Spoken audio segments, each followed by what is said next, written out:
It's a good question. It's a good question. Look, I want to see how Danilo pulls up. I do think that, I really do think that he looked good at moments in a really tough fight tonight. I like, Danilo's got great energy. So's Cohen. Cohen's a great fighter too. Cohen's also at a really high level. So,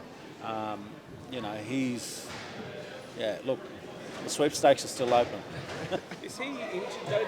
Cohen perforated his eardrum? Yeah, look, he pulled up a bit sore after the fight last week.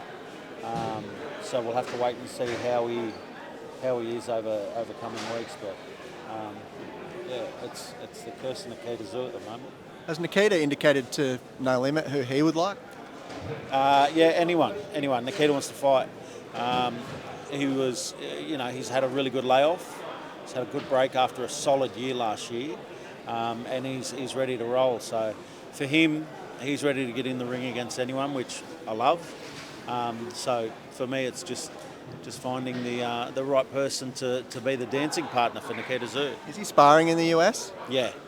He's getting some great training over there. So Nikita's going to come back red hot. He's well and truly going to come back red hot. So he's been lucky enough to be training with Tim. Tim's training for, to become the unified world champion. So being in that camp is a blessing for anyone, let alone, his brother. So he's getting some really good sparring over there and sparring everyone, to be honest. So at the end of the day, no matter who jumps in the ring with him when he has his fight, he's going to be ready for anyone.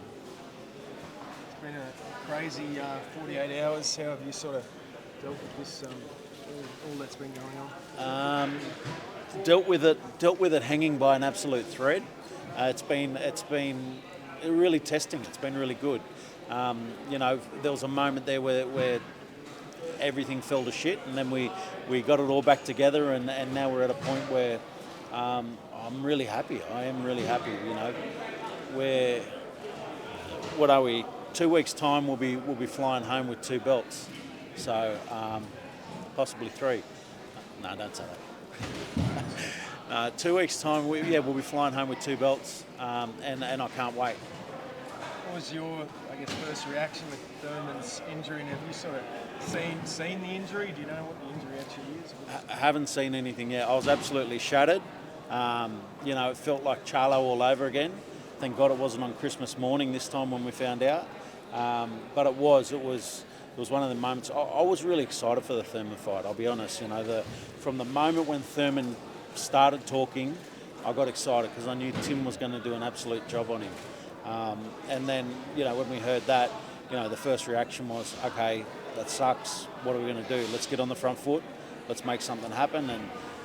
And full credit to Matt. Matt spent, I think, 24 hours straight on his phone. I don't think he slept for 24 hours. So I appreciate him taking that hit up for the team. But he got the job done, and we got to the point where we're at now, where I honestly do feel like the result of this is going to be even better than the result that we would have had from Thurman. But it's a tougher fight. It's a really hard fight. Now, I've been saying for a few days, it's a fight that you need 12 weeks to prepare for. It really is. There's nobody like Sebastian Fundora, and you should not walk into a fight like this on 12 days' notice. Tim Tszyu's built different. What does it say about Tim if he gets the win? What does it say about him and his stature in the division? It reinforces what we keep saying. He's the king of the 154-pound division, and that reinforces it. Fundora had this mystique about him. Granted, he's come off the knockout loss to Mendoza. He was winning that fight up to that point. Up until then, everybody thought he was untouchable, unbeatable, and he was going to be the future king of the division. And so a win over him, again, it solidifies where Tim's at and what he's ready for.